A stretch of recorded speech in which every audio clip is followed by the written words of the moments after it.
Vamos recorriendo distintas expresiones del mundo del tercer sector. Así es. Presentamos a nuestra, conductora, vamos a decir. Bueno, bienvenida. Gracias. A ver, todo tuyo el aire. Bueno, gracias. Nosotros, primero que nada, gracias por darme la bienvenida. Estoy un poco nerviosa porque es la primera vez que estoy en un programa de radio.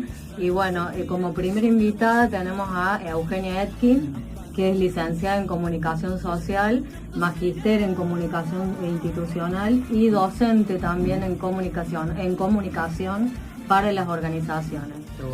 Bueno, vamos a comenzar con la entrevista. Primero que nada, bienvenida, Eugenia.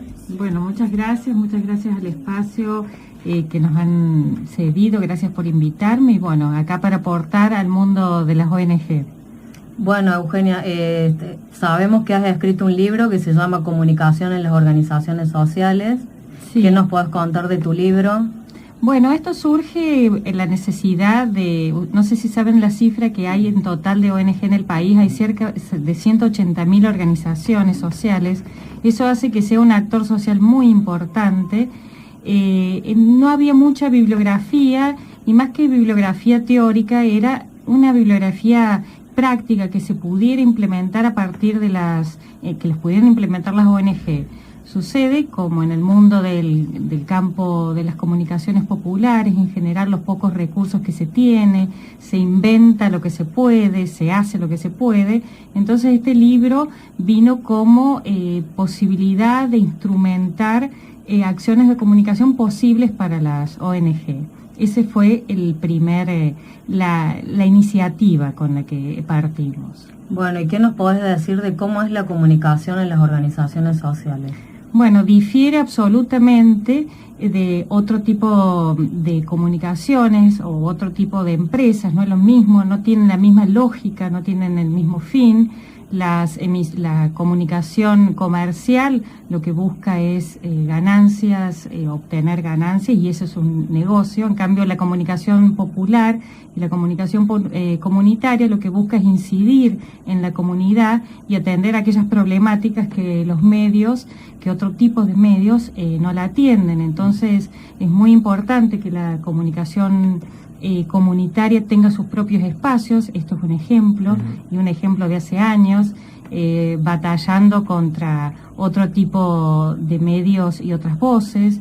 Entonces, la comunicación comunitaria lo que busca es esto, incidir en lo social y transformar lo social. Eso sería su misión. Y te hago una pregunta, ¿es lo mismo la comunicación en una organización que en cualquier otra institución, ya sea pública o privada? No, difiere la finalidad y cuando difiere la finalidad difiere el contenido. Es decir, por más que se hagan prácticas comunes o acciones de comunicación similares, una lo que busca es transformar el espacio donde está, aportar a aquellos que lo necesiten y sobre todo en el campo de las ONG, por ejemplo, hay muchos temas que el Estado no atiende, entonces vienen las ONG a suplir esas cuestiones que el Estado dejó de atender o que la empresa privada no les interesa. Entonces es muy importante reforzar y valorar la comunicación del tercer sector. Yo tengo una consulta para las dos, sí. Carolina y Eugenia. Yo decía justamente que quizás el tercer sector, el ONGismo, tuvo un auge en la década de los 90 justamente frente a la retracción que tuvo el Estado.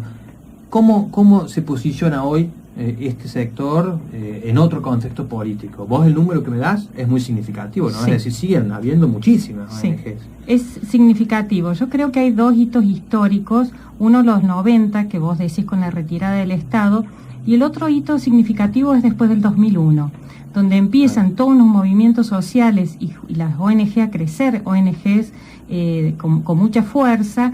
En la primera, más que todo, con cuestiones sociales y después con cuestiones de derecho. Es decir, y hoy la eclosión de la ONG sin ser ni ponernos en ONGistas, como decía, tomando tu término, cada uno cumple su función, el Estado cumple su función, las ONG sus funciones, pero ante temas y retiradas que el Estado no puede atender, aparecen muchas ONG. Y ONG de diferentes temáticas, hay de ONG sobre identidad de género, hasta ONGs de enfermedades que nadie conoce. Entonces, la pregunta es, ¿por qué este auge? Bueno, el auge es por estas dos cuestiones, por retirada y por que los derechos se amplíen, sobre todo. Bueno, yo te quería preguntar cuáles son los actores sociales con los que interactúa una ONG.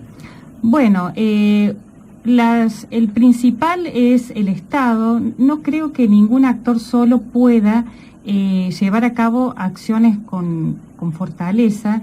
Las ONG inclusive trabajando con empresas privadas, haciendo acciones de lo que se conoce como responsabilidad social empresaria, o con el Estado, como Carolina con su trabajo que hacen acá en el Registro Único de ONG, son articuladores.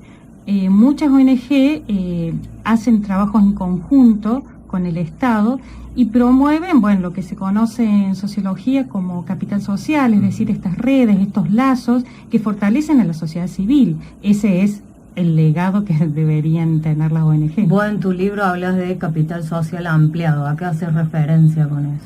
Y hay dos tipos de capital social, el simple que es solamente por lazos geográficos o familiares. En cambio, el capital social es cuando diferentes instituciones trabajan conjuntamente y mancomunadamente y fortalecen al barrio, fortalecen digo para no hablar en abstracciones, sino que realmente se hace mucho más presente esa institucionalidad de lo que habla Bourdieu como capital social ampliado. Así es. Chicas, a ver, ¿quieren sigamos un ratito más? Ponemos un poco de música a la tanda y después continuamos con más entrevista de Eugenia. Dale, nos parece. Usted es la dueña del aire, así que disponga usted. Bueno, pongo la tanda. Son 16 horas 28 minutos. Vamos a la música de la tanda, señor González. Ya vamos.